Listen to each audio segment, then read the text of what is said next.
Nós estamos gravando, vou subir essa aula para o YouTube, vai ficar dentro da plataforma do curso do Ju, no YouTube vai ficar aberto uma semana, tá? Bem-vindos a vocês que estão aqui comigo, fala oi para mim. Isso. Essa prova da UNEMAT, ela teve vários erros, tá? Então, só que como foi antes da pandemia, acredito que eles já tenham melhorado a formatação da prova dele.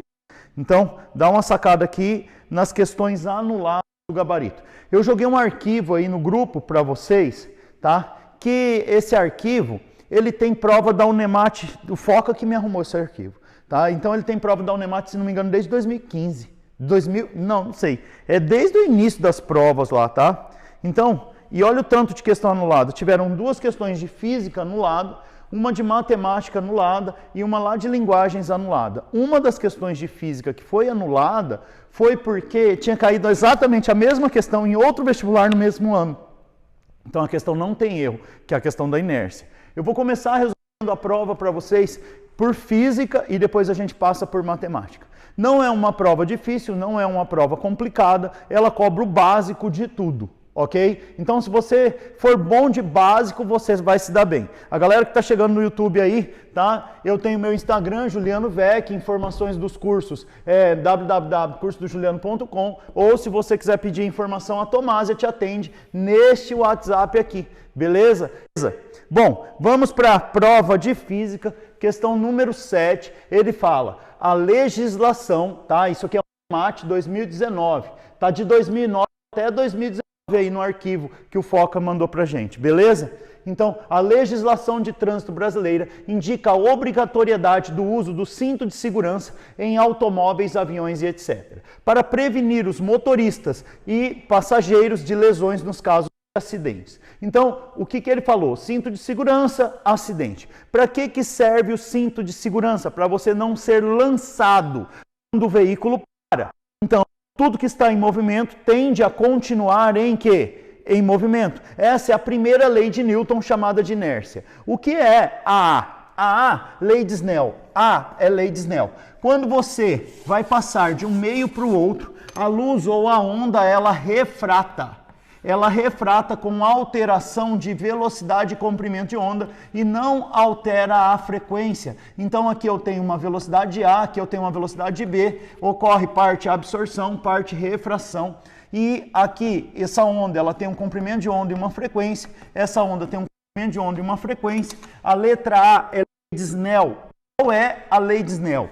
NA é igual a C sobre VA, sendo C a velocidade da luz no vácuo, 3 vezes 10 oitava metros por segundo. Não, gente, os acidentes não são previstos pela lei de Snell, ok? Letra B, quem é a letra B? Letra B é lei de Ohm. Lei de Ohm é quando você tem uma diferença de potencial A, uma resistência aqui, uma B, e a corrente passa do mais para o menos, uma corrente elétrica flui do polo positivo para o polo negativo, porque daqui para cá tem uma diferença de potencial de A para B igual R vezes I, a lei de Ohm é isso aqui, tá? Então existem resistores ômicos e não ômicos. Ômicos é aquele que a resistência é constante, e se eu fizer um gráfico U versus I, vai ser uma reta, tudo bem? Resistor ômico. Resistor ômico é aquele que tem a resistência constante. Não, gente, você não usa cinto de segurança por causa de lei de Ohm. A lei de Ampere, certo? Lei de Ampere você encontra também lá nas leis de Kirchhoff. Chega uma corrente total, vira uma corrente 1, uma corrente 2, uma corrente 2, ok? Então toda corrente que chega, ela sai. A soma das correntes que chegam é igual à soma das correntes que saem. Você também pode falar que a corrente é igual a uma carga num determinado tempo. E essa carga é um monte de elétrons que passam de um lado para o outro num tempo. E o valor de cada elétron é a carga elementar, que é 1,6 vezes 10 a menos 19 coulombs. E o tempo tem que estar em segundo. Não é a lei de Ampere. É a primeira lei de Ohm, que é a primeira lei de Newton, que é a lei da inércia. Inércia. Tudo que está em movimento tende a continuar em movimento. Primeira lei de Kepler. Gente, Kepler, letra E, não é a primeira lei de Kepler, mas o que é a primeira lei de Primeira lei de Kepler são os astros descrevem trajetórias elípticas, tá? Então, aqui está a Terra, aqui está o Sol, e ela gira em torno do Sol em trajetórias o quê? Elípticas. Primeira lei de Kepler, trajetórias elípticas. A segunda lei de Kepler, os astros varrem áreas iguais em tempos iguais. Segunda lei, áreas iguais em tempos iguais. Lei das áreas, lei de Kepler, lei das áreas. E a terceira lei de Kepler, lei dos períodos. O período ao quadrado sobre o raio ao cubo de um planeta é igual ao período ao quadrado sobre o raio ao cubo de outro planeta que está na mesma órbita. A, B. E isso é uma constante K. Essas são as três leis de Kepler. Melhorando essa letra E, o Enem cobrou isso da seguinte maneira. O Enem falou para vocês o seguinte: quando você está num carro, sentadinho, bonitinho lá, dentro do carro, tá? Deixa eu colocar aqui informações aqui em cima. Informações dos cursos, você pode pedir pelo WhatsApp, tá? 984566946 e o Instagram do Juliano aí. Ó, você está aqui numa velocidade de 100 km por hora. 100 km por hora. Então, você está aqui sentado com o cinto de segurança passado em você. Cinto de segurança passado em você. Quando o carro bate desse jeito, certo? Desse jeito, você é lançado para fora do carro, certo? E é isso que acontece. E para que isso não aconteça, te amarra no carro. Ao ser amarrado no carro, você não é lançado. Então, você não tem a continuar com o movimento que você tinha. Só que daqui para cá, a velocidade aqui seria zero, porque ele para de repente. Existe um intervalo de tempo. Ok? Que ocorre uma desaceleração, que é a variação da velocidade pela variação do tempo. O que ocorreu, por exemplo, com o Ayrton Senna, é que ele estava 300 km por hora, bateu no muro e parou. Então, o corpo dele ficou intacto, só que todos os órgãos dele foram por inércia para dentro. E espremeram no próprio corpo dele e ele morreu por hemorragia interna. Entendeu isso? Então, o que fizeram para melhorar isso, tá? Além do cinto, o cinto ele vai para frente e trava, beleza? Você tem um negócio chamado impulso, beleza? O impulso é igual a força vezes a variação do tempo. Quando você põe aqui um airbag, ao bater, o airbag explode, teu rosto bate, então vamos supor que você ia fazer daqui até aqui. O airbag explode, teu rosto bate e ele freia você. Então, se você ia fazer daqui até aqui em 0,1 segundo, daqui até aqui em 0,1 segundo, ele faz em 1 segundo. Ele aumenta o tempo em 10 vezes. Entendeu o que eu falei? Então, quando ele aumenta o tempo do impacto, certo? Ele diminui a aceleração. Por quê? Porque quando você aumenta o tempo do impacto, diminui a desaceleração, seria a palavra melhor. Ok? Então, para que serve um airbag? Para aumentar o tempo de impacto. Aumentando o tempo, diminui a desaceleração. Diminuindo o quê? A força daí. Entendeu? Porque o impulso é o mesmo. Porque a força pega a massa e acelera. Se você desacelera, a força de impacto é menor. Entendeu isso, sim ou não? Então aqui é uma bela explicação, tá? Dessa lei, não só da lei de Newton, mas por que do cinto de segurança associado ao airbag. Ju, por que essa questão aí ela foi anulada? Ela não tem erro, essa questão. Essa questão caiu exatamente igual naquele ano em outro vestibular e os vestibulares eram muito próximos, eles anularam a questão por isso, não porque ela estava errada, ok? Teve outra questão aqui, número 8, teve várias questões anuladas, mas eu vou fazer questão de fazer todas para vocês, tá? Essa questão aqui ela foi anulada por causa da formatação da prova, mas dava para fazer? Dava. Existe um tipo de questão que cai, que você tem que estudar, tá? Que você tem que estudar, que é mecânica. e energia. Energia é a matéria que mais cai. Das matérias que mais caem, fala assim, Ju, qual é a parte da física que eu tenho que saber muito? Potência. Por quê? Essa é a principal fórmula da física. Potência é energia sobre tempo. Beleza? Potência é energia sobre tempo. Nos últimos anos foram construídas 4 usinas hidrelétricas no rio Teles, Pires, as quais convertem parte da energia potencial gravitacional para energia potencial gravitacional. Puxa uma seta, escreve energia potencial gravitacional é igual massa vezes gravidade vezes altura. Ok? Massa vezes gravidade vezes altura. Energia potencial gravitacional do reservatório de água em energia elétrica através das turbinas. Na usina hidrelétrica de Sinop, essa conversão se dá pela queda de 6.700 metros de água a cada segundo, a cada intervalo de tempo. 1 segundo, tá? Qual foi o erro? Qual foi o erro? Presta atenção. Na usina hidrelétrica de Sinop, essa conversão se dá pela queda de 6.700 metros cúbicos de água. Se ele tivesse, só isso, não dá para fazer se não for com isso. Porque um é altura e o outro é volume. Ok? Um é altura e outro é volume. Só porque ele não colocou esse cúbico, não daria para fazer. Por quê? Porque agora, e outra, fica meio ambíguo. Se a água vai cair 6.700 metros de água a cada segundo, de uma altura de 50 metros. Peraí, ela vai cair 50 metros ou ela vai cair 6.700 metros? Entendeu? Então, isso aqui era o volume.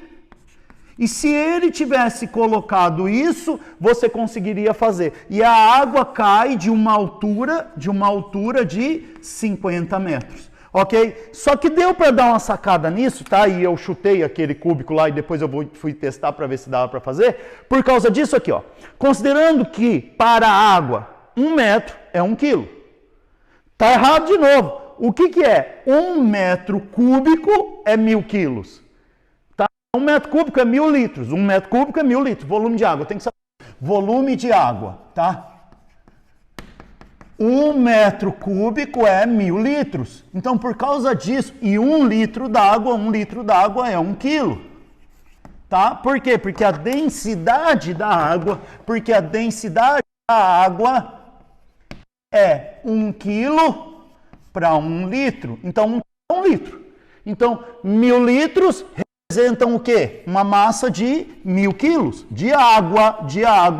Isopor não é assim, de ferro não é assim. Eu teria que jogar na fórmula da densidade. Densidade é massa sobre o quê? Volume. E daí eu coloco aqui, ó, densidade, certo? 1 quilo. Massa. Quero saber volume 1.000. Passa para cá, vai dar uma massa de 1.000 quilos. Mas a gente já sabe que a água, ele falou aqui, ó, 1 metro cúbico de água é 1 quilo. Só arruma aqui e coloca esse cúbico que a questão fica certa. A aceleração da gravidade, outro erro, 10 metros por segundo, fala com sua boca. Ao quadrado, e ele deixou um 2 ali, entendeu? Então, isso que ferrou tudo. Gente, isso aqui é a água, você tem que saber. A água, tá bom? Aí ele pergunta, olha a pergunta, considerando que para a água 1 metro cúbico é 1.000 quilos, a aceleração da gravidade é 10 e de que não houve perda de energia durante a queda, a alternativa correta em relação à potência elétrica gerada pelos a cada 1 segundo. A cada 1 segundo tempo. 1 segundo. Então, vamos analisar o seguinte aqui, ó. Vou deixar escrito aqui, o Instagram, tá, gente? Juliano Vec.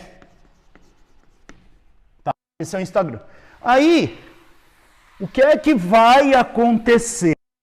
Aqui, gente, ó, eu tenho a represa, que é a água. A água vai cair uma altura de 50 metros. Beleza?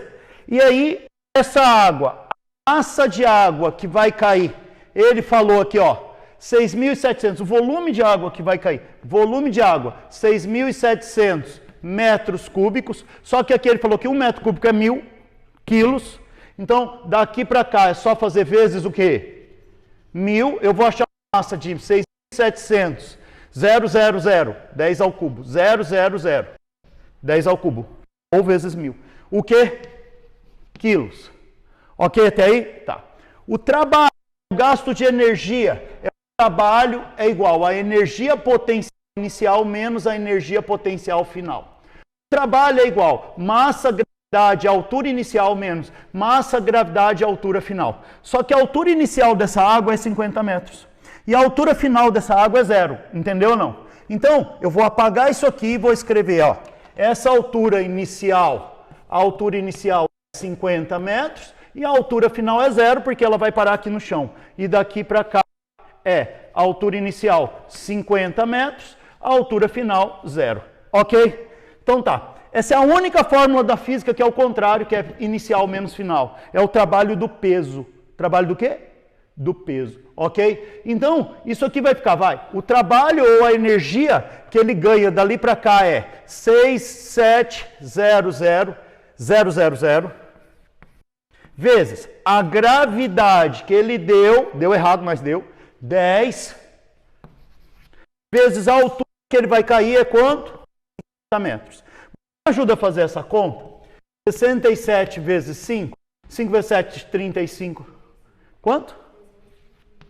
335, com 1, 2, 3, 4, 5, 6, 7 zeros, vezes 10 Bom, ó, ali nas alternativas tem 3.350, não tem? Então eu vou pegar um zero daqui e pôr aqui. Sobrou quantos zeros? 1, 2, 3, 4, 5, 6, certo? Vezes. Peraí. Isso daqui é o quê? Joule, certo? Se eu quiser escrever esse trabalho 3.350, eu pego a vírgula, que é a vírgula. Quando ela vai para a direita, você diminui. Quando ela vai para a esquerda, você soma o expoente de 10. A vírgula está aqui. Eu vou andar 6 casas para cá. Então vai ficar vezes 10 a sexta joule. Só 6 casas. Ok? E para finalizar o exercício, a gente vai... Cadê meu apagador aqui? Certo? Jogar na fórmula da potência. Beleza? Então, essa energia veio em forma de trabalho do peso. E o tempo, ele falou por segundo, 1 segundo. Então, essa potência seria 3.350 vezes 10 a sexta joule para cada 1 segundo. E joule por segundo é o quê? É watts. 3.350 o quê? Watts. Ok até aqui? 3.350. Ops, errei. O quê? Megawatts. Por que mega? 10 a sexta. Jô, não. Você tem que saber. Isso daí é múltiplos. K é quilo. Quilo é 10 a terceira. Para cima. Irmão, mega. Mega é 10 a sexta. Giga. Giga é 10 a nona. Tera é 10 elevado a 12. Já fiz para cima, fiz para baixo, faz pai. M minúsculo. Mili é 10 a menos 3, certo? Depois micro é 10 a menos 6. Depois Nzinho, nano é 10 a menos 9. Depois Pzinho, pico é 10 a menos 12. Isso daqui são submúltiplos, você tem que saber todos. Você tem que saber todos. Essa questão aí ela foi anulada, por quê? Por causa dos erros de metro cúbico aqui, tá? Essa questão foi anulada. Vou apagar aqui e a gente vai fazer a terceira e última questão dessa prova aí, gente. Terceira e última questão dessa prova. Vou colocar aqui, ó,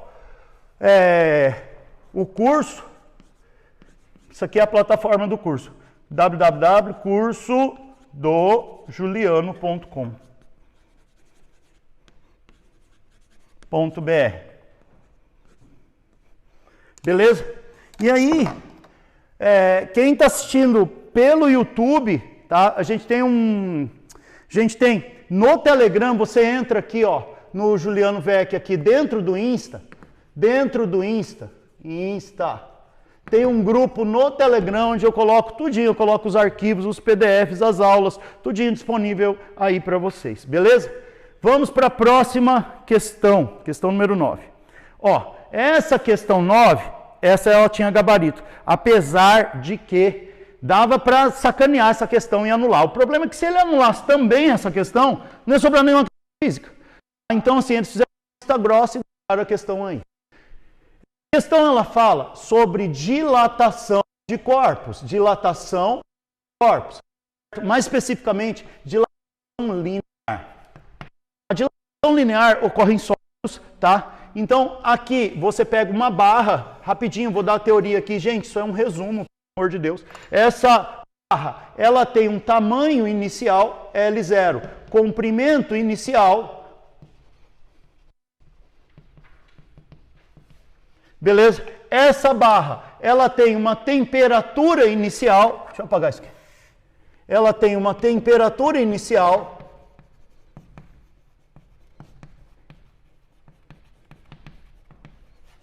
tá? E um tamanho inicial. Quando você aquece essa barra, beleza? Se você aquece essa barra, ela dilata para mais. Esse comprimento aumenta. Se você resfria essa barra, ela comprime. Então esse comprimento diminui. Então você tem uma variação de comprimento que é final menos inicial. Se essa variação de comprimento, se você aquecer, vai ser positivo. Se você resfriar, vai ser negativo, porque ela vai encolher. Então serve tanto para aquecer, quanto o quê? Para resfriar. Ok até aqui? Então tá, vamos lá. Eu vou aquecer, porque esse exercício trata de aquecimento. Então, quando você aquece, eu vou lavar um lado aqui, ó, e vou fazer para o outro, só para ficar mais fácil de eu desenhar, tá? Aqui, eu tenho um comprimento inicial, um comprimento final, certo? Comprimento final e uma temperatura final. E daqui para cá, houve uma variação de comprimento final menos o inicial. Daqui para cá, houve uma variação de temperatura final menos a inicial.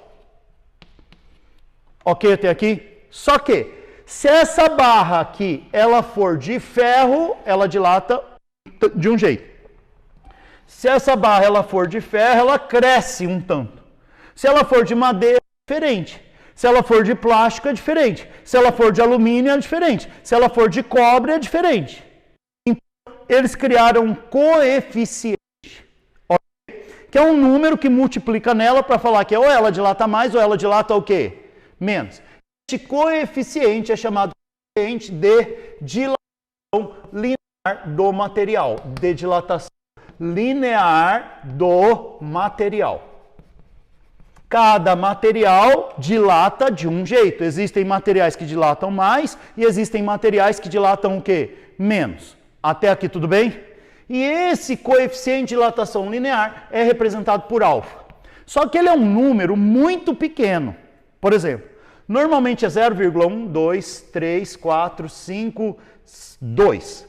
É um número, é um coeficiente. Então, o certo era ele não ter unidade, mas criar uma adaptação na fórmula e colocar uma unidade dele, que é a unidade a menos 1, grau Celsius a menos 1 ou Kelvin a menos 1. Pode ser qualquer um dos dois, porque trata-se de variação. Tá? Então, por que é um número muito pequeno? Porque às vezes não é perceptível isso. Entendeu ou não? Tá? Porque dilata muito pouco. Se você já viu um trilho de trem, o trilho de trem, aqui é o trilho, não é contínuo. Ele tem espaçamentos assim, aí o trem faz plop, plop, plop, plop, plop, plop. Por quê? Porque daqui para cá tem um espaço. Quando esquenta muito, esse trilho dilata, entendeu? E quando esfria muito, esse trilho o quê? Encolhe. Então, isso é chamado junta de dilatação. Outro lugar que tem junta de dilatação são em pontes ou viadutos. Você já percebeu quando você vai entrar numa ponte, faz um barulhão no carro assim, bum, certo? O que é? Aqui é o asfalto. Aqui tem um espaço e aqui começa a ponte. Aqui tem um espaço e termina a ponte. Por quê? Se esquenta muito, a ponte dilata. Se esfria, a ponte encolhe. Entendeu como funciona? Vamos supor, não tem essa junta. Ela teria que dilatar, mas não tem para onde ir. Ela faz isso e quebra. Entendeu? Ela faz, tipo assim, ela vai dilatar, ela bate nas beiradas e faz assim, ó. Entendeu? Então tem que ter a junta de dilatação para ela o quê? Trabalhar, tudo bem? Ela faz isso. Se pegar nas duas beiradas e travar, ela tem que ir para algum lugar, entendeu? Criaram-se juntas para ela o quê? Dilatar. Você pode perceber isso agora, olhando no piso, tá? O piso, tem os retângulos, os quadrados do piso, e tem um friso, que é um friso, certo? Que antigamente era muito grosso, hoje a gente consegue fazer pisos de milímetros, tá? Esse friso é chamado junta de dilatação. O pedreiro, ele fala delatação, ele entrega para alguém, beleza? Mas não é delatação, o que que é? Dilatação, ok? Então tá, então existe o coeficiente, depende do material, beleza? Aí, essa variação de comprimento aqui, quanto maior for o comprimento inicial, varia mais, então é diretamente proporcional ao comprimento inicial. Essa variação de comprimento aqui, quanto maior o coeficiente, dilata mais. E essa dilatação aqui, quanto maior for a variação da temperatura, dilata mais. Então, o tanto que aumenta é diretamente proporcional ao comprimento inicial, coeficiente de dilatação linear e a variação de temperatura. Ok? Então, como é o nome disso? Variação do comprimento da barra. Do comprimento da barra. É lógico, se eu aquecer isso vai dar positivo e se eu resfriar isso vai dar o quê? Negativo. É só isso. Beleza? Bom, aí o que aconteceu? Eles criaram um negócio chamado lâmina bimetálica. E colocaram essas lâminas bimetálicas nos aparelhos para que eles liguem e desliguem. Por exemplo, você tem um ferro de passar roupa assim, ó. Ferro de passar roupa. Beleza. Só que esse ferro, ele é ligado numa tomada. Tá. Então, peraí, deixa eu pôr o ferro aqui. Põe o ferro aqui. Esse ferro, o que que ele é? Fisicamente, ele é uma resistência. Só isso. O E igual a RI, o E igual a RI. A resistência serve para quê? Para produzir calor, fazer efeito Joule. Entendeu? Ah, você liga ele aqui em 110 volts e uma corrente de 2 amperes e ele passa a aquecer. Tudo bem até aí? Então o ferro ele é uma resistência. Isso quer dizer que eu ligo ele desse lado e desse lado. Em uma o quê? Tomada. Então quando eu ligo isso na tomada, eu ligo nesse buraco da tomada e nesse buraco da tomada. Aqui é 110 volts, aqui é 0 volts. Está entendendo sim ou não? Aí a corrente flui e vai lá para o ferro. O problema é que ele fica ligado o tempo o quê? Inteiro. E ele vai esquentando, esquentando, esquentando. Quem fala para ele desligar? Certo? Quem fala para ele desligar é uma lâmina bimetálica. Tudo bem? Que quando começa a aquecer muito, ela desconecta ele da tomada. Entendeu o que eu falei? Certo? Então, vamos supor que eu coloque essa lâmina bimetálica bem aqui, ó. E agora explicar a lâmina bimetálica, ok? Então, vem um fio aqui, Aí esse fio, ele é ligado em dois tipos de materiais diferentes, este material e este material. E detalhe, isso aqui é soldado. Aqui, ó, passa uma solda. Isso quer dizer o seguinte: esse cara aqui tem um alfa grande e esse cara aqui tem um alfa pequeno. São materiais o quê? Diferentes. Esses dois materiais têm o mesmo comprimento inicial e mesma temperatura inicial. Entendeu isso, sim ou não?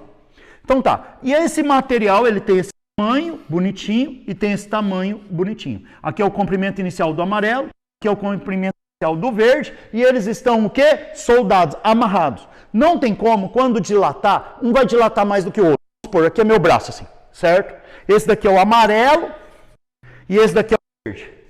Beleza? Esse daqui é o verde. Tá aqui o braço. Quando aquece, faz assim, não faz? Dilata. Então ele vai para lá. Só que um dilata mais do que o... Não tem como fazer assim, ó.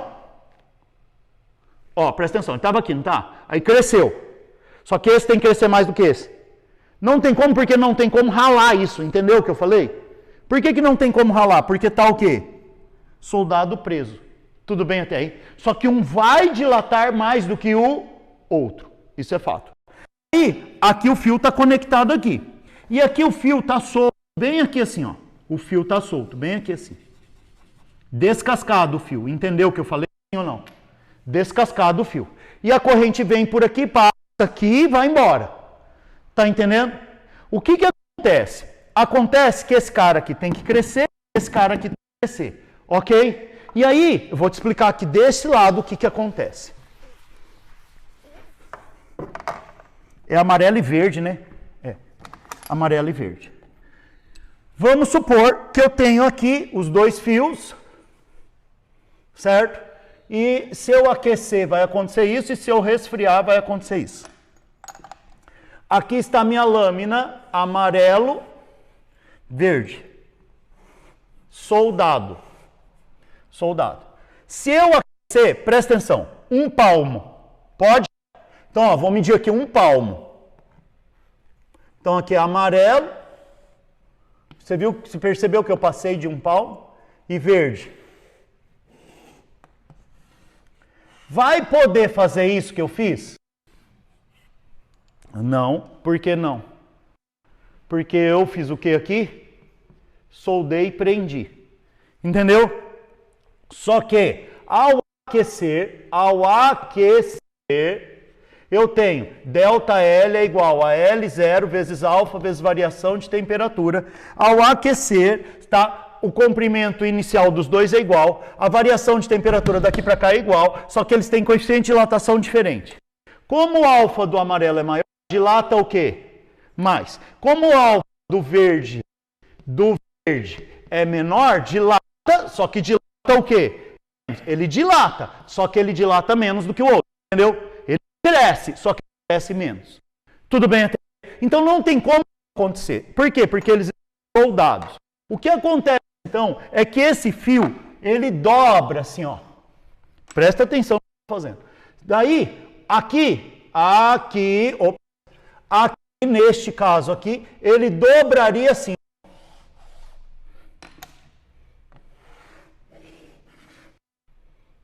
Isso mesmo. Ele dobraria assim. Ok? Tá. Por quê? Se eu medir esse tamanho, vamos supor, vamos inventar, que dá 10 centímetros. Pode? E se eu medir esse tamanho, vai dar mais ou menos 10. Presta atenção, eu tenho uma circunferência aqui e eu tenho uma circunferência aqui. Eu estou medindo um tamanho. Daqui até aqui dá um tamanho. Daqui até aqui dá um tamanho maior ou menor? Maior. Isso quer dizer que quem está mais para fora tem raio maior.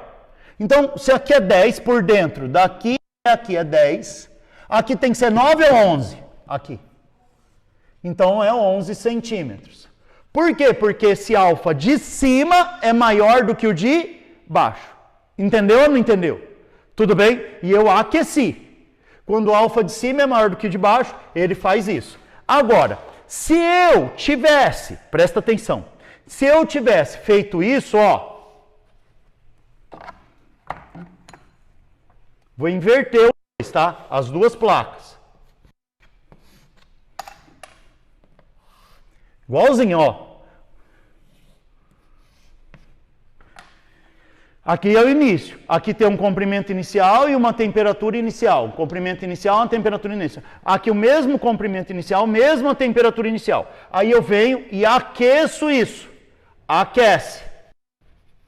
Começa a passar corrente, entendeu? Começa a esquentar, certo? Aí é como se ele fosse uma resistência também, ok? Aquece. Qual que tem que dilatar mais? Qual alfa é maior? O amarelo é maior do que o verde. O amarelo tem que dilatar mais do que o verde. Vai acontecer isso aqui? Vai acontecer isso aqui, ó.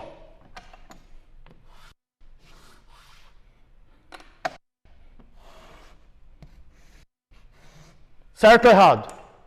Errado. Por que está errado? Não tem como um passar do outro. E por que que isso acontece? Porque eles estão o quê? Soldados. Só que esse amarelo tem que ser maior do que o verde. Então ele faz isso. Presta atenção em mim.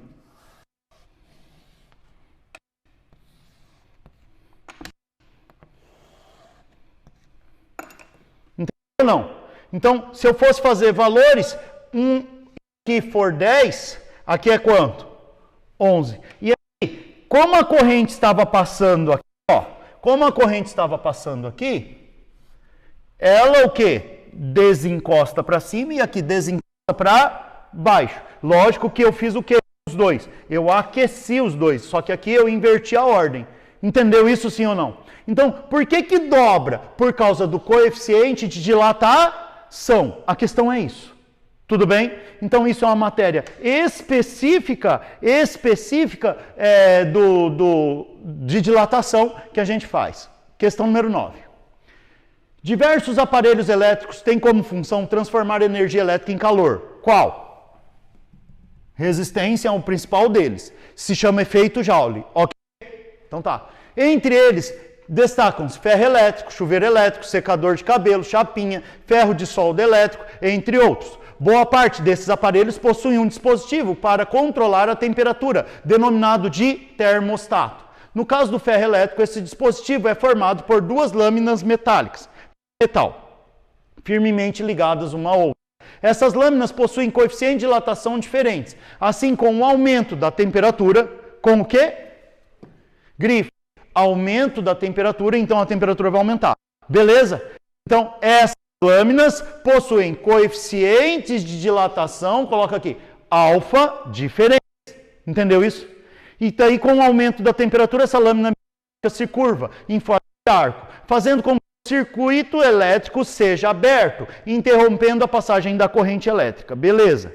O desenho abaixo é uma representação esquemática de um termostato de ferro, tá? Então, o desenho abaixo está aqui. Gente, a análise que eu faço é, isso daí foi para que lado? Foi para cima. Entendeu ou não entendeu? Se ele foi para cima, quem dilatou mais? Quem dilatou mais foi o de baixo. Tudo bem? E o de cima dilatou o quê? Menos. Beleza? Por quê? Porque o alfa de baixo é grande e o alfa de cima é o quê? Menor. Tudo bem? Tá, vai. Sobre as lâminas bimetálicas, é correto afirmar que o coeficiente de dilatação do cobre, o cobre é o de baixo, é maior que o do ferro. Vê se está isso. O coeficiente de dilatação do cobre é maior que o do ferro. Assim, o cobre dilata mais que o ferro, fazendo com que a lâmina forme um arco com concavidade para cima. A alternativa correta, letra o quê? A.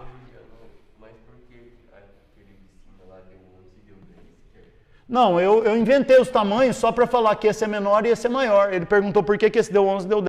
Não é que deu 11 e deu 10. E é o contrário, por isso que é o de baixo. No de baixo, quem dilatou mais, o amarelo ou o verde? Então tem que ser o de baixo. Então, o de baixo, o alfa é maior do amarelo e o alfa é menor do verde. Entendeu? De verdade? Porque quem tem maior alfa dilata o quê? Mais. Tudo bem? Tudo bem? Vai. Aí, gente, a gente vai para a prova de matemática. Essa questão foi anulada, tá? Mas dá para fazer, tá? Dá para fazer. Porque, assim, qualquer errinho gramatical anula a questão. Então, assim, o cara tem que cuidar muito a questão para que não erre, tá? Então, tá aqui. Tô insistindo. Semana que vem nós vamos fazer o NIRV. Então, cola aqui no Instagram, lá no link da bio tem o grupo do Telegram, tá? Lá no link da bio tem o grupo do Telegram. E eu preciso dessa prova, se vocês puderem arrumar para mim, da última. O NIRV. E na outra semana nós tínhamos combinado o Nioeste. Não lembro. Eu sei que você falou uma aí. Vai. O gráfico da figura abaixo é mostrado o volume de vendas na internet no Brasil no período de 2010 a 2018. E também a variação essa venda. Presta atenção aqui, ó. Presta atenção aqui. Em 2010, vendeu, ó, vendas em bilhões de reais e variação. Vendas em bilhões. 20,4 bilhões. E aqui, que eu tô tudo sujo aqui. Vendeu 26,9 bilhões, ok? Por exemplo, 20,4 bilhões. Quantos que é 10%? É só você andar com a vírgula uma casa para cá. 2,04. E 20%, isso vezes 2, 4,08. E 30%, isso vezes 3, vai dar 3 2, 6,12 bilhões. Entendeu o que eu falei? Tá. Então, a parada é a seguinte, daqui para cá, cresceu mais do que 6,12. Cresceu quanto? 31, daqui para cá, aqui era 100%. E aqui foi para 131,9%. cresceu 31,9%. Entendeu ou não entendeu? Ok? Então aqui é o tanto que cresceu em porcentagem. Aí, aqui é 100%. Daqui para cá, cresceu 22,2%. Cresceu menos, mas cresceu. Não é porque está descendo que não cresceu. Cresceu. Só cresceu menos. Entendeu? Aí esse é 100%, esse é 100%.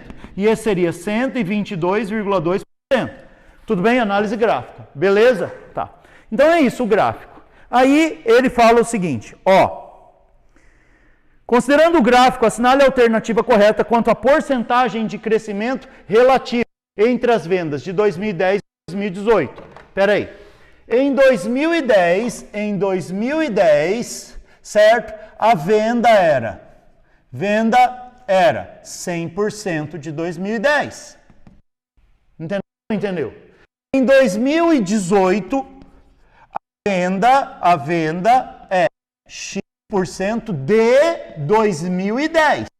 Porque daqui para cá vai crescer. Entendeu ou não entendeu o que eu falei? Vamos lá. Considere o gráfico abaixo, assinale a alternativa correta quanto à porcentagem de crescimento relativa às vendas entre 2010 e 2018. O que era 100%, 2018 é o que cresceu ou diminuiu. Tudo bem? Então vamos lá. Aí, ó, ele vem aqui vai. Em 2010, quanto que era em 2010 as vendas? As vendas eram 20,4 bilhões de reais. Bilhões de reais. Foi para quanto? Foi para, em 2018, foi para 57,4 bilhões de reais. Entendeu isso? Me ajuda a fazer essa conta daqui para cá. Gente, aí ele fala, x vezes 20,4 é igual a 100 vezes 57,4. Para cá dividindo, x é igual a 5740 sobre 20,4. X, quem me ajuda a fazer essa conta aí? 281,2%. Então, se aqui era 100%, e foi para 281,2%, daqui para cá, cresceu quanto? Cresce 181,2%. Ok? Ficou ambíguo, por quê? Porque ele deu essas taxas de crescimento aqui e confundiu todo mundo.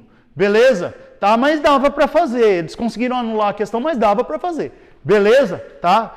É que assim, qualquer probleminha que tem de erro de português, o cara anula. Dava para fazer. Aí, eu marcaria 181,2, eles anularam. Olha, essa questão é a questão mais fácil da prova. Por quê? Os caras quiseram inventar uma questão de matemática de triângulo equilátero, e é uma das coisas que cai muito mesmo, triângulo equilátero e quadrado. Só que ele falou, ó, a medida da área do hexágono, 6 lados, regular, todos o quê? Iguais, da figura é. A área é 24 raiz de 3 centímetros quadrados. Isso equivale a 6 triângulos. 6 triângulos, 1, 2, 3, 4, 5, 6. Hexágono, ele é dividido 6 lados, dividido em triângulos, todos o quê? Iguais. Tudo bem até aí? Então, os 6 dessa área. Cadê o A? Aqui. AD e BE definem dois losangos. O que é losango? Losango tem 4 lados iguais. Definem dois losangos. São esse lado igual a esse lado igual a esse. E esse? Esse lado igual a esse lado igual a esse. Que definem dois losangos iguais, congruentes, iguais. Congruentes é iguais. Proporcionais são semelhantes. São diferentes. Congruente é a mesma coisa que igual. Neste caso, sim. Não. Todo losango tem os 4 lados iguais. Sim. Um quadrado é um losango? Sim. Entendeu? Então, tudo que tiver 4 lados iguais é losango. Tudo bem? Quadrado é losango? Sim. Ô Ju, mas e isso aqui que não tem lados iguais? É paralelogramo. Ok? Então existe paralelogramo, uma parte particularidade do paralelogramo é o losango. E só para você ter uma ideia, a área de um losango é diagonal maior vezes diagonal menor sobre 2. Ok? Mas a principal característica dele é ter os 4 lados o quê? Iguais. Tá, vamos continuar. Losangos congruentes e simétricos, inscritos no hexágono. Inscrito é dentro, tá? Escreve aqui dentro do hexágono. Beleza. Sabendo que as diagonais AD e BE medem 8, gente, se aqui é 8, aqui é 4 e 4. Aqui é 4 e 4, ok? Aí ele diz, medem 8, assinale a alternativa correta que corresponde à área ocupada pelo losango. Para o que você está fazendo. O losango, se eu dividir isso, tem quantos triângulos aqui? Tem quantos triângulos aqui? Então tem quantos triângulos ocupando os losangos? 4. E o hexágono tem quantos? 6. Então a área dos losangos equivale a 4 triângulos. A área do hexágono equivale a 6 triângulos. Acabou o exercício. Multiplica cruzado. Como é que vai ficar isso? Vai ficar a área vezes 6 é igual a 4 vezes 24 raiz de 3. A área dos losangos 4 vezes 24 raiz de 3 sobre 6. 6 vezes 4, 24. A área do losango é igual a 4 vezes 4 raiz de 3. Resposta, 16 raiz de 3 centímetros ao quadrado. Essa é a área do losango. Era uma questão muito simples. Ok? Oi? Entendeu? Aí, qual que deu aí? Letra A. Tudo bem? Tudo bem mesmo? Gente, outra forma de fazer isso é assim, ó, presta atenção, volta em mim. Agora, pelo amor de Deus, isso aqui você tem que saber, tá? Isso aqui, olha, você tem que saber. Área de um triângulo equilátero. Um triângulo equilátero é L, L, L. A área de um triângulo equilátero é L ao quadrado, fala com sua boca. Raiz de 3 sobre 4. Agora me ajuda aqui. Quanto que cada lado, se daqui até aqui era 8, aqui é 4 e 4. Quanto que é o lado desse? 4, 4, 4. Entendeu ou não entendeu? Então aqui o lado dele seria 4, 4, 4. Então seria 4 ao quadrado, raiz de 3 sobre 4. Corta. A área então de um triângulo é 4 raiz de 3 centímetros quadrados. A área de um triângulo é 4 raiz de 3 centímetros quadrados. Ok. Tem quantos? Tem 4. Então isso aí vezes 4 triângulos vai dar 4 vezes 4, 16 raiz de 3 centímetros quadrados. São os dois losangos. São os dois losangos. Ok? Tá. Aí, questão número 12. Vamos lá.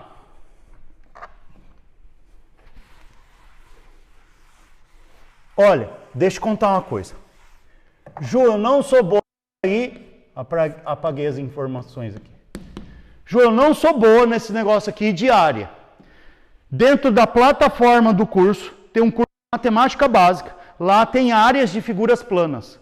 Beleza? Já gravei, vou subir. Beleza? Então, a galera do online que tem dificuldade em matemática básica, eu lancei um curso de matemática básica dentro da plataforma. Cadê a plataforma? Apaguei. Aqui, dentro da plataforma tem disponível. Tá? Fica aberto um ano. Tá? São 40 aulas de matemática. Uma é só de geometria plana, beleza? Então vamos lá. Uma ponte, para você está tudo aberto.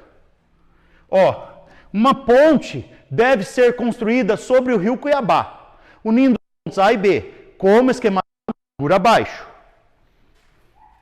Para calcular o comprimento AB, escolhe-se um ponto C na mesma margem do rio, em que B está, e mede-se os ângulos CBA e ACB. Sabendo que BC mede 200, assinale a alternativa que corresponde à distância entre A e B. Para o que você está fazendo e olha em mim. Deixa eu só pegar um giz aqui, que eu acabei com todos os giz. Ah, não, tem um aqui. Para o que você está fazendo e olha em mim. Triângulo retângulo. Se o triângulo for retângulo. Triângulo retângulo. Tá. Se o triângulo for retângulo, você pode fazer Pitágoras. Se o triângulo for retângulo, ele tem um ângulo de 90 graus, aqui tem um ângulo alfa. Esse cara aqui é chamado de cateto oposto. Esse cara aqui é chamado de cateto que fica do lado, é o cateto o quê? Adjacente. E esse cara aqui é a hipotenusa. E o que eu posso fazer? Socatoa. Socatoa. Que é seno do ângulo é cateto oposto sobre hipotenusa, seno. Cosseno, cateto adjacente sobre hipotenusa. E tangente, cateto oposto sobre cateto adjacente. Ok? Tá. Isso se o triângulo for. Mas e se o triângulo não for retângulo? Você tem duas saídas. Lei dos senos e lei dos cossenos. Ok? Quando que usa a lei dos cossenos? Quando você só tem um ângulo. Quando você usa a lei dos senos? Quando você tem mais ângulos. Ok? Então, a lei dos senos, para você ter uma ideia, é quando você pega um triângulo e inscreve ele numa circunferência. Aqui, vértice A, ângulo A, lado A. Aqui, vértice B, ângulo B, lado B. Aqui, vértice C, ângulo C, lado C. E aqui tem o raio.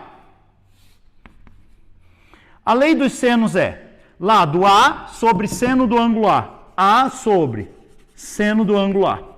É igual a B sobre seno do ângulo B. Isso quer dizer que se eu tiver dois ângulos, eu vou usar a lei dos senos, entendeu ou não? Mas eu posso também fazer C sobre seno de C. Aí eu posso fazer esse com esse. Isso é igual ao diâmetro. O diâmetro são quantos raios? Aí eu posso fazer esse com esse.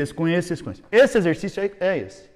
Mas esse daqui é lei dos senos. Se você tiver um triângulo com um ângulo só, A, B, C, ok? Um ângulo só, eu vou usar lei dos cossenos. Faz Pitágoras para mim, finge que isso aqui é hipotenusa, vai. A ao quadrado é igual. Mais, tudo bem? Isso aqui, na verdade, é um losango. E aqui é a diagonal menor e aqui é a diagonal.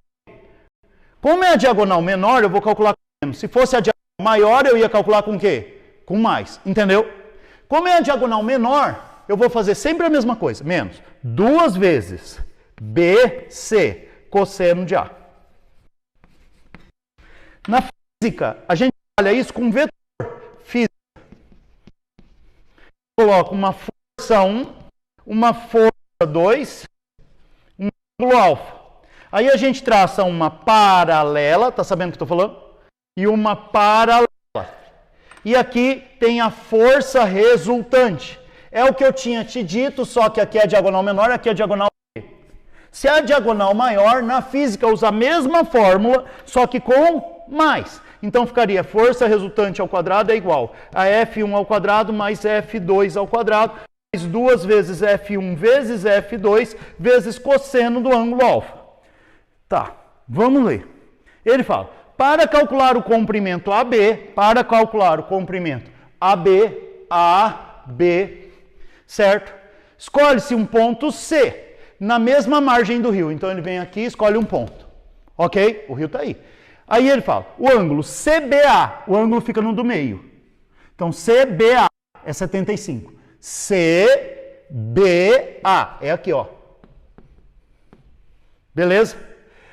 E ACB, o ângulo fica no do meio. C, 60. C, 60. Beleza?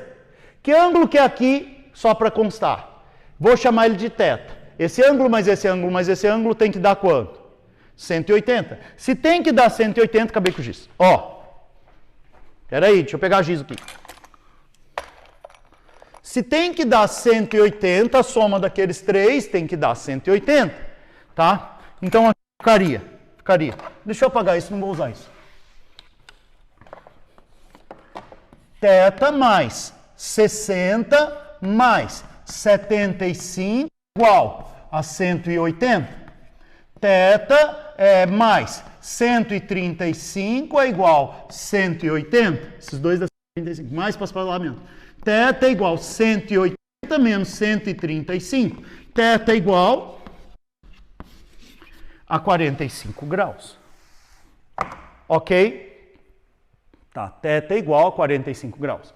Achei que aqui é 45. Beleza, agora vamos lá. O lado BC mede 200. O lado BC mede 200. Qual o ângulo que está na frente do 200? 45. Certo? Assinale a alternativa que corresponde à distância entre A e B. Entre A e B. Para o que você está fazendo aqui, ó. X. Qual o ângulo que está na frente do X? 60. Eu tenho dois ângulos, sim ou não? Lei dos senos. 200 está para 145. 200 está para 145, assim como x está para 160. X está para 160. Entendeu ou não? Então, só vou usar esse pedaço. Ok? Então, como é que vai ficar? Vai. 200 sobre seno de 45 é igual a x sobre seno de quê? De 60. Para o que está fazendo, existe uma parte da matemática, que você tem que saber muito, você aprende isso na 9ª série, que é você usa isso aqui, que é seno, cosseno e tangente, lembra disso? 30, 45 e 60, seno, cosseno, tangente, o seno é 1, 2, 3, o cosseno é 3, 2, 1, todo mundo sobre 2, raiz em todos, menos 1. Todos os numeradores. A tangente é diferente, vejam só vocês, raiz de 3 sobre 3, 1 raiz de 3. Aí o professor da 9ª canta isso em ritmo de rock, de Natal, de festa junina, de coelho da Páscoa, de tudo. Beleza? Aí 1, 2, 3, 3, 2, 1, tudo sobre 2, a raiz é no 2, não lembro. Ó, aí, beleza até aqui? Então, vamos lá. 200 sobre raiz de 2 sobre 2, guarda. X sobre raiz de 3 sobre 2. Cruza. Tá sabendo o que eu tô falando? Vai ficar. X vezes raiz de 2 sobre 2 é igual a 200 vezes raiz de 3 sobre 2. Presta atenção. Quando tem o igual, eu posso cortar esse com esse. Ah, mas eu não quero cortar isso porque eu não sabia. Tá bom, então. Faz assim. Corta esse com esse. X raiz de 2 sobre 2 é igual a 100 vezes raiz de 3. Beleza aí? Certo? Passa esse cara que está dividindo para lá o quê? Então vai dar x raiz de 2 é igual a 200 o quê? Raiz de 3. Até aqui, beleza? Não. E aí passa esse raiz de 2 dividindo. X é igual a 200 raiz de 3 sobre raiz de 2. Não posso deixar assim, porque a raiz está embaixo. Eu tenho que racionalizar. Então, vezes raiz de 2 sobre raiz de 2. A raiz, lá em matemática, raiz de A vezes raiz de B é igual a raiz de A vezes B, desde que esses radicais sejam iguais.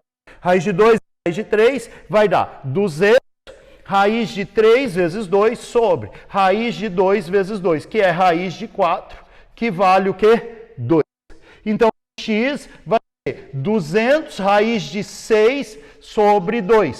Ok até aí? Que simplifica e o teu x vai dar 100 o quê? Raiz de 6 metros, que na verdade isso é a distância de A até B. A até B. Vou escrever aqui. AB com uma barra em cima para falar que é segmento, pedaço de reta. Ok? Ok? Vamos lá. Então, 100 raiz de 6, a alternativa correta para C. Bom, vamos lá. Essa questão, número 13, ela é uma questão que ela cai muito. A nosso FMS aqui, eu estou gravando em Campo Grande, Mato Grosso do Sul. O nosso FMS, ela gosta desse tipo de questão, eu já trouxe 2 vezes. Beleza? E a nossa banca é a FAPEC. Então, essa é uma questão recorrente para a gente. Beleza? Que é uma questão de função do segundo grau. O Enem já trouxe ela 2 vezes. E dava, inclusive, para fazer por tentativa do Enem. Usando as alternativas. Beleza? Como você está aprendendo, tá?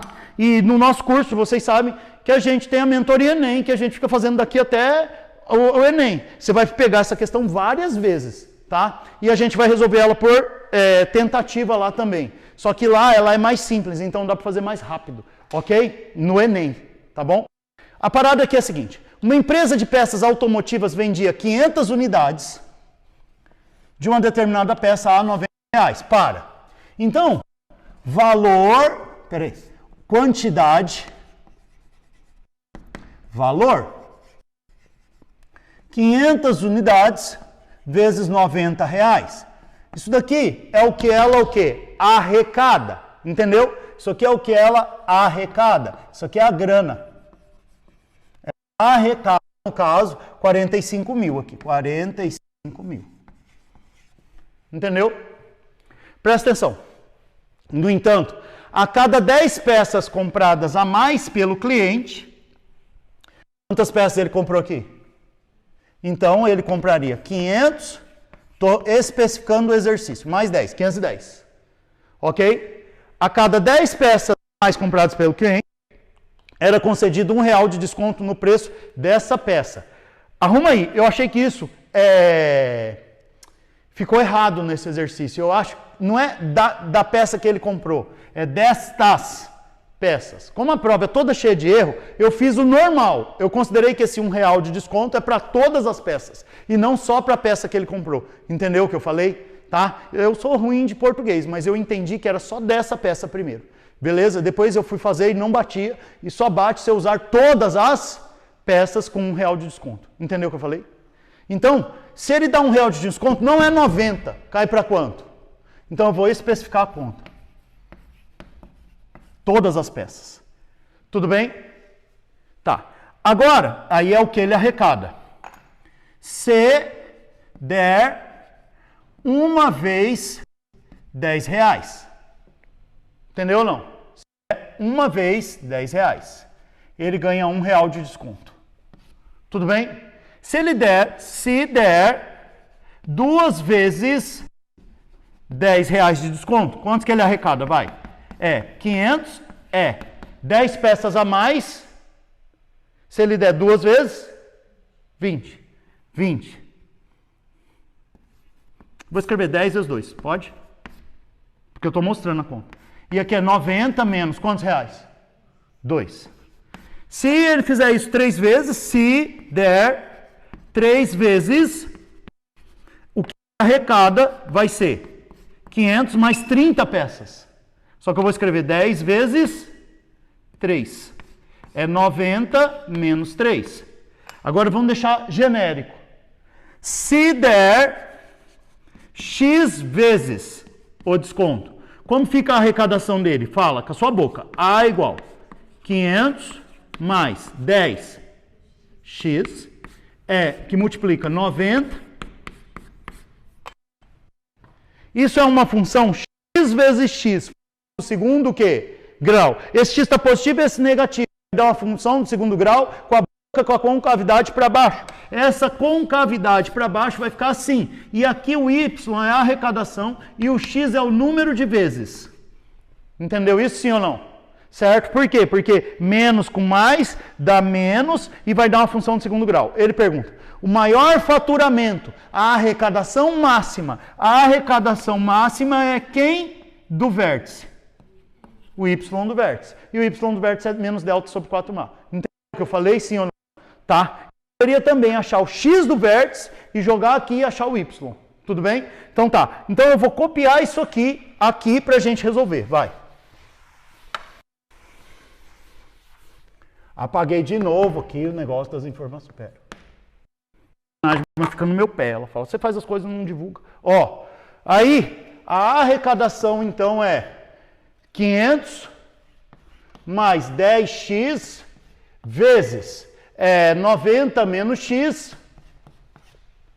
Propriedade distributiva, essa arrecadação é 500 vezes 90, 45 mil. 500 vezes menos x, menos 500x.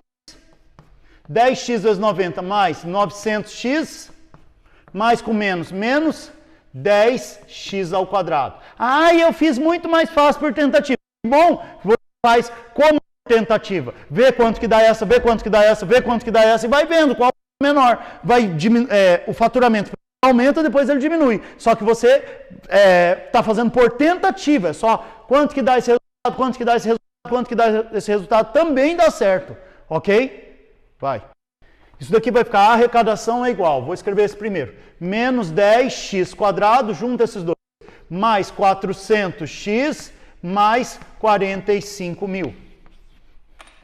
Delta é igual, me ajuda, b ao quadrado menos 4ac. Delta é igual 400 ao quadrado menos 4 vezes A menos 10 vezes C, 45.000.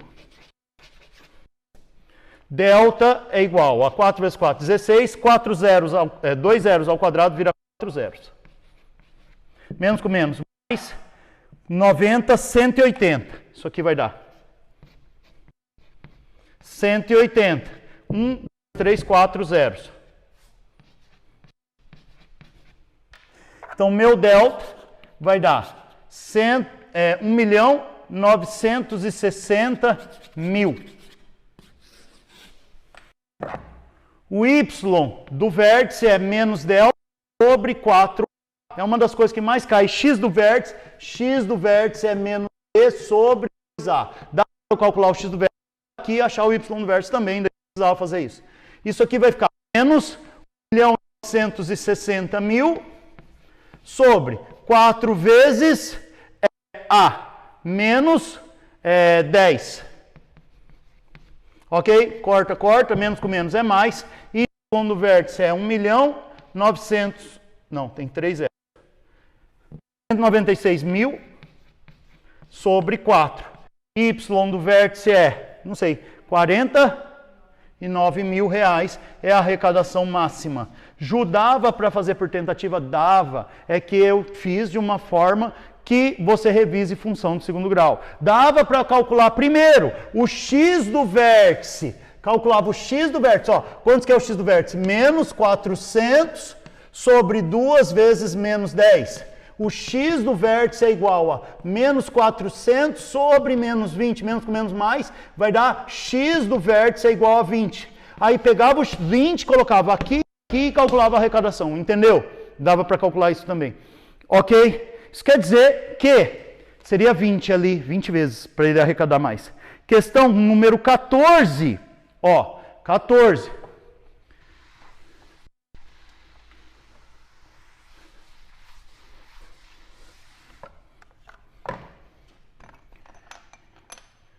Na figura 1, em A é mostrado um típico ciclo computador utilizado por ciclistas para registrar a distância percorrida no treino. E B é mostrado o esquema de funcionamento do aparelho. Bem simples, tá a questão. Presta atenção.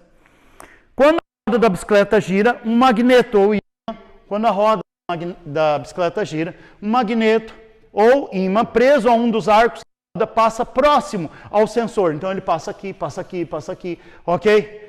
A cada rotação completa, a cada uma volta, ele passa aqui. A cada uma volta, ele passa aqui. Tá? O sensor registra a passagem e transmite ao ciclo computador. Tem-se assim registrado o número n de volta. O que é n? Número de voltas. Completas da roda. Quando o ciclista insere no computador o raio R, este informa a distância percorrida. Para. Quando você pega uma volta completa, assim, ó. Uma volta completa. Corta isso bem, e abre. Esse tamanho assim. Entendeu? E o nome dessa uma volta completa aqui é esse aqui. É tamanho de uma volta completa. Nesse caso é distância, o tamanho aqui, lá é a distância. Se eu fizer isso, vai chegar lá. Tá. Esse tamanho, na matemática lá da 8ª série, é chamado de comprimento de circunferência, que é 2πr. Para saber a distância percorrida pela bicicleta, eu pego 2πr, que é o tamanho de uma volta, e multiplico pelo número de voltas. Esse é o ΔS da física, ou é a distância percorrida pela bicicleta. Vai nas alternativas, certo? E acha aí, 2πr vezes n, a alternativa correta, letra D. Ok? Uma questão bem simples, tá? Aí, questão número 15. O governo... Peraí.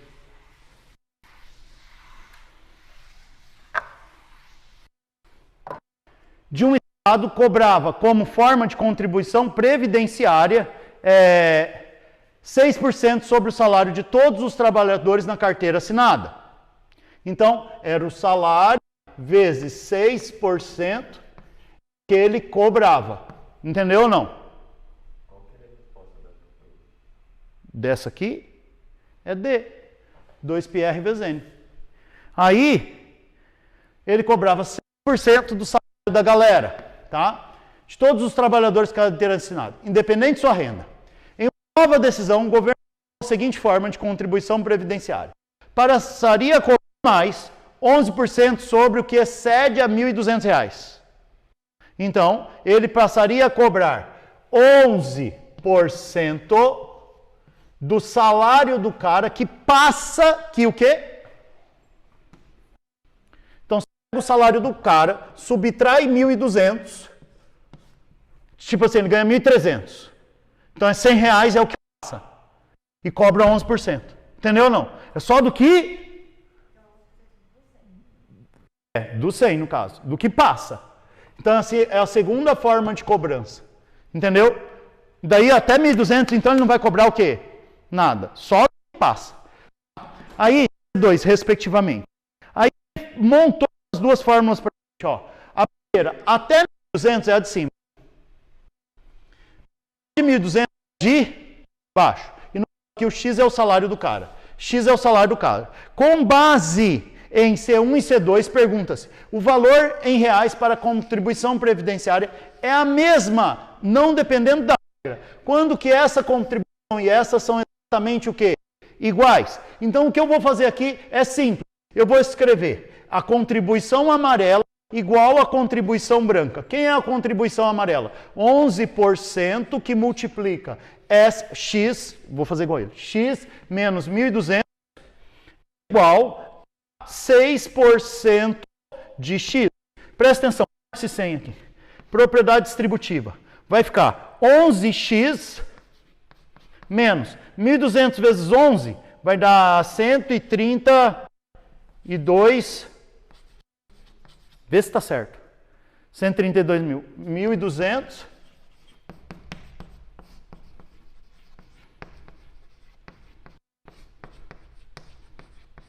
Não, 13.200. 1.200 vezes 10 dá 12.000. Tá certo. 13.200 é igual a 6x menos mais. Então aqui vai ficar 11x menos 6x é igual a 13.200. Ok? Resposta: 5x é igual a 13.200.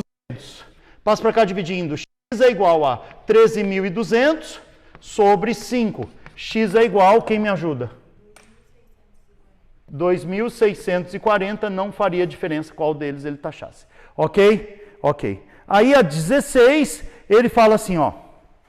A parada é a seguinte. A 16, eu não sou bom nesse negócio de idade, aí eu uso as alternativas, né? Eu uso a nossa técnica de mentoria lá que a gente usa no Enem aqui. Porque isso facilita e eu ganho tempo. Dá uma olhada aqui. João nasceu em um ano bissexto. O que é isso? A cada 4 anos tem um ano bissexto. Conta um. A cada quantos? 4. Por esse motivo gosta de dizer sua idade de acordo com a quantidade de anos bissextos vividos desde o ano em que nasceu. João brinca dizendo que vai fazer em 2020 7 anos. Só quantos anos ele tem então? Vezes 4. 4 vezes 7? O certo seria ele ter 28 anos. Ok? Aí ele fala de idade. Considerando essa lógica, certo? De contagem de idade, sabendo que os anos bissextos ocorrem a cada 4 anos, assinale a alternativa correta que corresponde ao ano que João nasceu. É só pegar 2020 e tirar quanto? 28. Então, qual é a resposta? Questão 16. Qual é a resposta? 2020 menos 28 anos. 1992. Tá certo que eu fiz? 16. C, certo. Questão bem simples de matemática, muito o quê? Básica, ok? E a última questão de matemática da sua prova, que fecha a prova, ele fala, uma sequência, análise combinatória, tá? Uma sequência de 4 números deve ser construída usando somente os números dos conjuntos A, 0, 1 e 2. Sabendo que toda sequência deve conter ao mesmo tempo todos os números de A. Então tem que ter os 3. Pergunta-se quantas sequências diferentes de 4 termos podem ser constituídas. Espera aí. Se vai ter 4 termos, um deles vai ter que o quê? Mas pode repetir o 0, pode repetir o 1 e pode repetir o 2. Em várias ordens o quê? Diferentes, tá? Quando eu explico isso para vocês no curso, tá? Na aula, era assim, ó. A matéria, o exercício modelo que eu falo para vocês decorarem é quantos anagramas, sabe? Tem a palavra permutação com elementos repetidos. A palavra, qual que é a palavra que a gente usa de exercício modelo? Arara. Lembra disso? Permutar significa trocar de lugar. Trocar de lugar, 1, 2, 3, 4, 5. Então, seria 5 possibilidades, 4 possibilidades, 3 possibilidades, 2, 1 possibilidade. 5 fatorial. 5 fatorial ou simplesmente permutação de 5 se esse A e esse não fossem o quê? Iguais. Tá vendo? Então, a matéria é permutação com elementos repetidos. Como que fazia isso? Permutação com elementos repetidos. Com repetição. Você coloca, permuta, quantos? 1, 2, 3, 4, 5. Com quantos repetidos? 3 As e 2 Rs. Aí você põe 5 fatorial, que seria o exercício se fossem todos diferentes, e os repetidos você põe embaixo. Lembra como faz? O que é fatorial? É ir até 1. Então, neste caso aqui é 5, 4, 3, 2, 1. E aqui é 3, 2, 1. E aqui é 2, 1. Então, neste caso aqui, 3, 2, 1, 3, 2, 1. 5 vezes 4, 20 sobre 2. Seriam 10 anagramas diferentes. Esse exercício, modelo, que a gente usa de modelo para permutação com elementos o quê? Repetidos. Vem para cá.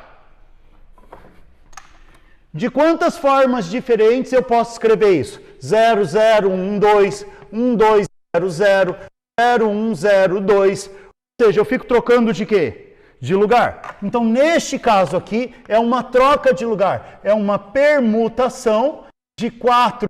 Ah, e o 0 na frente. Não importa. Ele falou sequências. Ele não falou números. Ok? Então, permutação de 4 elementos com 2 repetidos. Seria permutação de 4, 2, que seria 4 fatorial. Os repetidos você põe embaixo.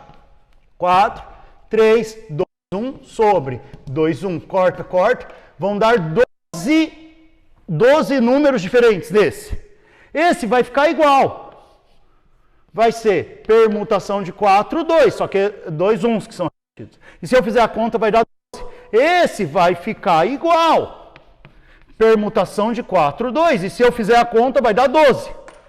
Vai ter esse tipo, mais esse tipo, mais esse tipo. A gente chama isso de ou. Ok? Então, esses 12, mais esses 12, mais esses 12. Resposta: 12 mais 12 mais 12. Resposta: 36 formas de colocar esses 3 números com um repetido. Ou seja, com 4 o quê? Algarismos distintos. Com 4 algarismos distintos. Ok? Qual que é a alternativa aí, por favor? É a letra o quê? Letra E. Fechou? Fechou? Fechou. Gente, uma bela resolução. Semana que vem a gente faz outra prova, certo? E aí a gente vai compondo o ano inteiro as suas soluções para um estudante de alto nível. Se você precisar de mim, tá aqui meu Instagram, tá aqui a forma do curso, tá aqui o WhatsApp para entrar em contato. Galera, até semana que vem. Tchau, tchau. Peraí, só desligar aqui, eu te